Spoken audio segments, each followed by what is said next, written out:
আমরা কি বা জান বাঁচবো, কি করবাম বাবা, ওখান তো চিন্তা করে হাইতাছি না। প্রতারিত, তারপরও মামলার আসামি, দিশেহারা 70 এই নারী। আমরা লেয়া হারা নাই, বুড়া হয়েছি বাবা, বয়স্ক হয়েছি, ওখান থেকে অতটা বুঝি না, ওখানে আমাদের নেতো বাবা এই হাসাইছি। নিভৃত এই পল্লীর ময়মনসিংহের ঈশ্বরগঞ্জের বটতলা গ্রাম। হতদরিদ্র আরও অনেক নারী এখন মামলার আসামি। ভুক্তভোগীদের অভিযোগ, বিদেশি সহায়তা আসবে এই প্রলোভন দেখিয়ে ব্যাংক অ্যাকাউন্ট খুলে দেয় একটি চক্র। এরপর তারা সংগ্রহ করে এটিএম কার্ড, পিন সহ সব তথ্য। তারপর সহায়তা না মিললেও হয়ে গেছেন প্রতারণার মামলার আসামি। দুর্গাপুরের এক মহিলা, মানে জাহেদা খাতুন নাম, সে আমাদেরকে বলছে মানে বিদেশ থেকে কিছু টাকা মানে গরিবদের জন্য আসছে, মানে আমাদেরকে অ্যাকাউন্ট করাইছে, অ্যাকাউন্ট করাইয়া মানে ওরা অ্যাকাউন্টগুলো নিয়ে গেছে। ব্যাংকের মাধ্যমে জানতে পারছি প্রথমে যে আমার শাশুড়ির অ্যাকাউন্টে 13 লাখ টাকা ঢুকছে। তারপরে মানে আমরা সতর্ক হইলাম, পরে আমরা ব্যাংকে গেছি বা থানায় গেছি।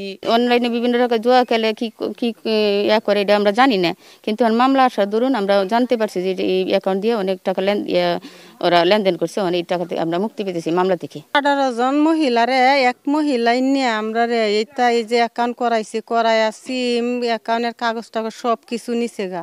আমরা এতে কোনো কিছুই জানি না, আমরা মূর্খ মানুষ। মহিলারা কিছু অনুদান পাবে বলে অ্যাকাউন্ট করছে, এই ব্যাপারে আমি কিছু না জানি না। পরে শুনতে পারলাম মহিলাদের মামলা আসছে বিভিন্ন জায়গা থেকে।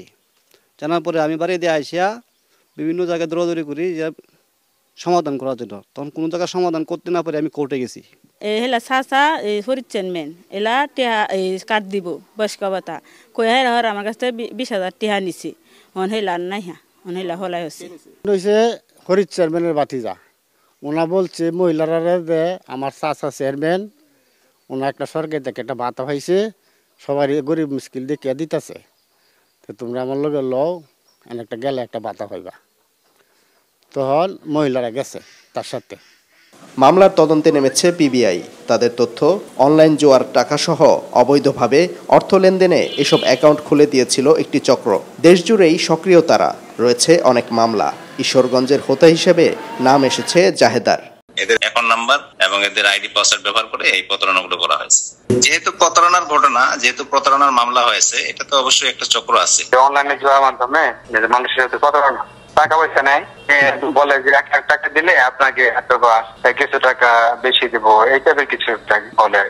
মানে এই ধরনের প্রতারক চক্র ওদেরকে ব্যবহার করছে। ঘটনার পর থেকেই পলাতক অভিযুক্ত নারী। কথা হয় টেলিফোনে।